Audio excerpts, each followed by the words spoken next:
Welcome to the Beau Show, the home of faith, family, and freedom. Unless you've been hiding under a rock lately, you've heard that Fox News host Tucker Carlson was unexpectedly canceled by his employer, Fox News. And I use that word for a reason. I can't say fired, because it seems Tucker is still somehow an employee of Fox News, though he has no company email address anymore. I can't say that he left, because reports don't indicate that he walked away from his position. So if he wasn't fired and he didn't walk away, what do you call it? Is this like when a couple gets separated but not divorced? I used the word canceled because we have come to know it all too well. It's what happens when a person does something so grave that the public or an employer turns on him or her, thereby negating the ability to do his or her job. Kevin Hart was canceled from the Oscars, for instance. Roseanne Barr was canceled from the reboot of her own show. Megyn Kelly was canceled for merely framing a discussion about Halloween. Johnny Depp was canceled from the Pirates of the Caribbean franchise because Amber Heard said he was a wife beater. All of the people that I just mentioned landed on their feet, but often their cancellations came as the result of one singular action or statement which reduced their ability to continue in their position within their respective employment.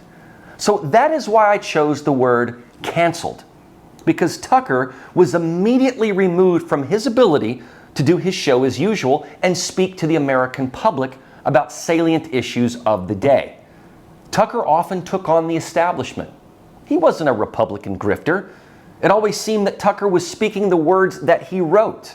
And I identify with that, because every word you hear me say on this show is written by me. So I would never want my audience to think that I was forced to say something or had to censor myself. Tucker provided cultural commentary, opinion, and analysis, which is exactly what I do too. I give you pertinent information on current events, and then I try to analyze it as best that I can and break it down. This means that my voice should be a unique one, and not a parrot for other hosts or media outlets. Tucker was that way too. He often presented analysis that others did not. He provided a much-needed, unique voice. And even liberals would have to agree that as much as they may hate his voice, it is a unique one. Sometimes that meant that Tucker would go after Republicans, which you might think would be verboten at Fox News. But in order to be a good host and a good journalist, you have to have a degree of objectivity to be able to hold everyone to the same standard, something that many on Capitol Hill will not do. They will protect their own, no matter how grave the offense. The Democrats do this with Hunter Biden and Eric Swalwell, and the GOP does it with George Santos or Trump's marital infidelity. A good commentator has to hold both responsible. I think Tucker said some pertinent words a few weekends ago in the few days between his Friday show and his strange disappearance the following Monday. He remarked to the Heritage Foundation that we have to question big picture issues that are not debated on television anymore. Conversations about natural resources, shifting voter demographics, and wars. The other thing you notice when you take a little time off is how unbelievably stupid most of the debates you see on television are. They're completely irrelevant. They mean nothing. In 5 years, we won't even remember that we had them. Trust me, as someone who's participated. And yet at the same time, and this is the amazing thing, the undeniably big topics, the ones that will define our future, get virtually no discussion at all. War, civil liberties, emerging science, demographic change, corporate power, natural resources. When was the last time you heard a legitimate debate about any of those issues? It's been a long time. Debates like that are not permitted in American media. Both political parties and their donors have reached consensus on what benefits them, and they actively collude to shut down any conversation about it. Suddenly, the United States looks very much like a one-party state.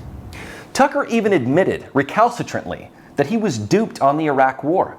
He felt inclined to support the war because of the Bush administration and his confirmation bias. That is the danger of believing in that which you think you are supposed to believe in. When you have a massive audience like he did, you have an additional responsibility.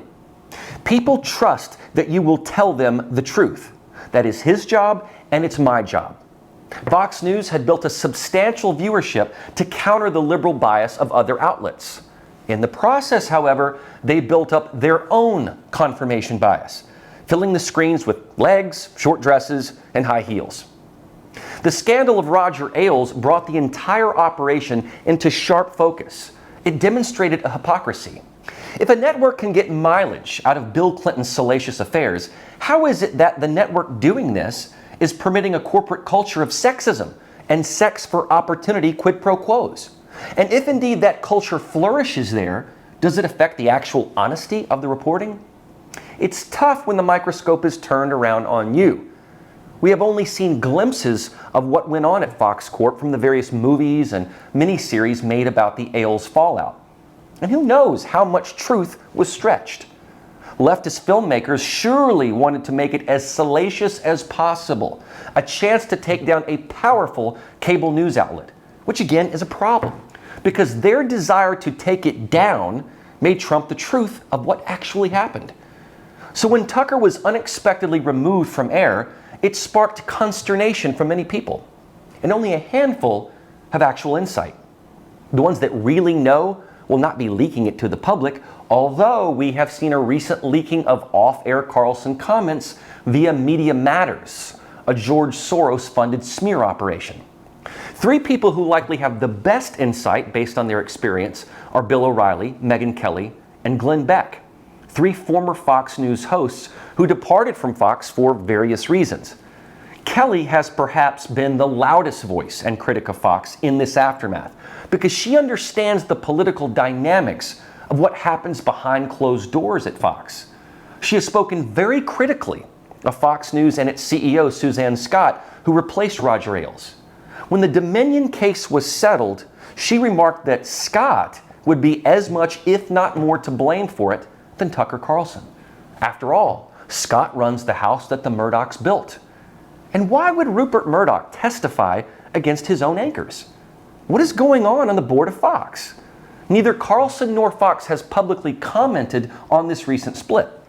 But Carlson hired Brian Friedman, an expert lawyer who handles employee severance disputes.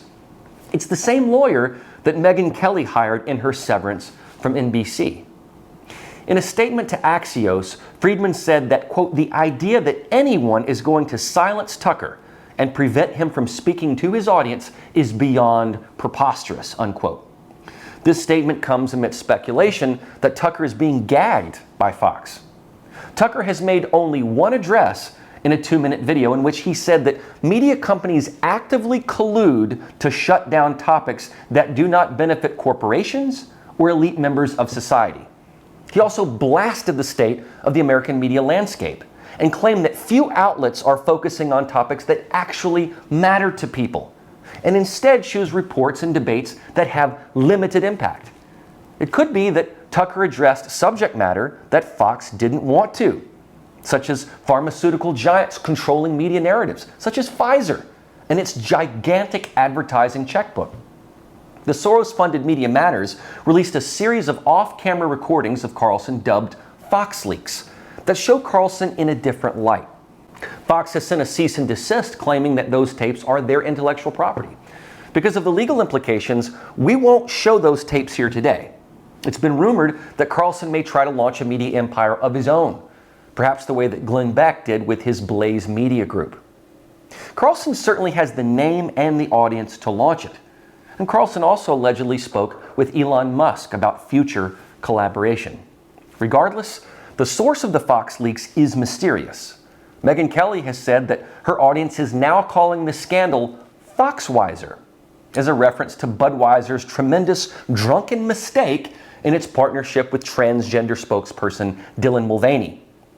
Kelly took her theory a step further, saying, quote, ask yourself about my theory that this is Fox News doing it to him, that it's Irina Briganti who sat there calling through his commercial downtime to look for anything, unquote. Watch now at epochtv.com/The Beau Show.